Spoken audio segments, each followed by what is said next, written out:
Более миллиарда рублей выделено на поддержку сельского хозяйства Коми в этом году. 880 миллионов из них – средства республиканского бюджета.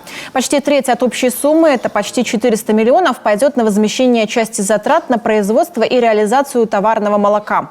А вот аграрии в 2022 впервые смогут получить субсидию на доставку органических удобрений от места их производства до поля. Об этом заявил глава Коми. Ни для кого не секрет, что удобренная почва дает более высокую урожайность и плодородность, и поэтому, конечно, в наших землях не хватает органических удобрений, поэтому в этом году мы эту программу тоже запускаем. Это одна из проблем у нас у производителей сельскохозяйственной продукции. В прошлом году мы на опыте одного хозяйства сделали такой еще раз пилотный проект. Ну, понятно, что там, где удобренное поле, оно дало больше урожай, там, почти в 2 раза, нежели неудобренное.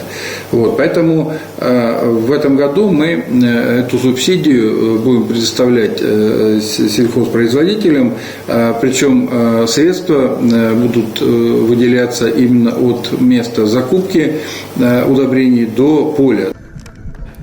Региональный Минсельхоз вернул также субсидии на проведение землеустроительных работ и геоботанических исследований на оленьих пастбищах. Эта поддержка необходима нашим оленеводческим хозяйствам для создания устойчивой кормовой базы, сохранения и увеличения продуктивности пастбищ. Кроме того, еще 65 миллионов рублей будет направлено на техперевооружение.